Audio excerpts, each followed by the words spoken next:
নমস্কার বন্ধুরা, welcome to my channel the creative Sumita. আজ আমি চলে এসেছি উত্তর কলকাতার বেনিয়াটোলায় অষ্টধাতুর দুর্গা মন্দিরে। এবারে 2024 সালে এখানে যাত্রা পালা নিয়ে প্যান্ডেল তৈরি হচ্ছে, যার নাম রাখা হয়েছে যাত্রা যাপন। এখানে 2022 সালে 1000 কেজি অষ্টধাতুর দুর্গা মূর্তি প্রতিষ্ঠা করা হয়েছিল, যা প্রতিদিনই পূজিত হয়। সারা বছর এই মন্দির খোলা থাকে। আপনারা চাইলে এখানে এসে দুর্গা মায়ের পায়ে পুজোও দিতে পারেন। দেখুন, এবারে এখানে যাত্রা যাপন অর্থাৎ এইরকমই একটা প্যান্ডেলের থিম তৈরি করা হবে। তার আগে আমি দেখিয়ে নিই মা দুর্গার অষ্টধাতুর মূর্তিটি, যেটি 1000 কেজি অষ্টধাতু দিয়ে তৈরি। কি অপরূপ সুন্দর! দেখুন মায়ের রূপ। মা তার সন্তান সন্ততিদের নিয়ে রয়েছে।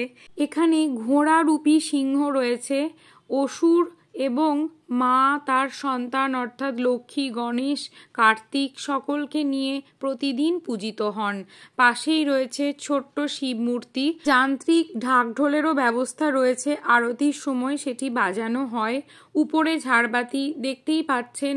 শ্বেত পাথরের মন্দিরটি ভক্তদের জন্য সকাল 6টা থেকে দুপুর 12টা এবং বিকেল 5টা থেকে রাত্রি 9টা পর্যন্ত খোলা থাকে দর্শনের জন্য।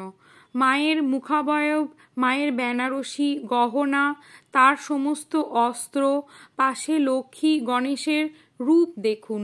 কত সুন্দর করে ধুতি পরানো হয়েছে গণেশ, কার্তিক এবং অসুরকে। প্রতিদিন ভক্তি ভরে এখানে পুজো হয়। মা সরস্বতীকে হলুদ রঙের শাড়ি পরানো হয়েছে, তার হাতের বীণাটিও খুব সুন্দর। আজকের ভিডিও যদি আপনাদের ভালো লাগে তবে আমার চ্যানেলটিকে সাবস্ক্রাইব করে দেবেন, ভিডিওটিকে লাইক ও শেয়ার করে দেবেন। পাশে থাকা বেল আইকনটি অবশ্যই প্রেস করে দেবেন, যাতে আমার নতুন ভিডিওর নোটিফিকেশন আপনাদের কাছে পৌঁছে যায়। আর নতুন বন্ধুদের কাছে আমার চ্যানেলটিকে সাবস্ক্রাইব করার অনুরোধ রইল। দেখুন বন্ধুরা প্যান্ডেলটিকে।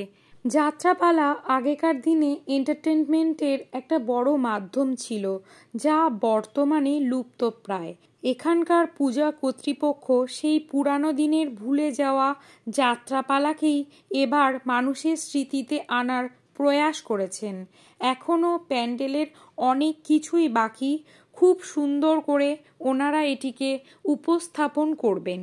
এই যে বন্ধুরা দেখতে পাচ্ছেন যাত্রাপালার কিছু কিছু ফ্ল্যাগেট, যেগুলি আগে হয়ে গেছে। এই সমস্ত যাত্রার নাম গাঁয়ের মাটি, গাঁয়ের আঁচল, কলিযুগের বউ, শচী মাতা গো, বন্দিনী কমলা ইত্যাদি নানা রকম ফ্ল্যাগেট দিয়ে এটি সাজানো হবে।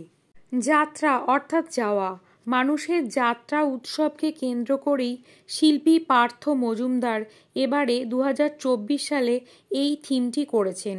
যারা যাত্রাকে দেখেছেন তারা অনুভব করতে পারবেন সেই সময়ের যাত্রার উন্মাদনা। আর যারা যাত্রাপালা দেখেননি তাদের কাছেও এই সম্বন্ধের একটি আইডিয়া আসবে।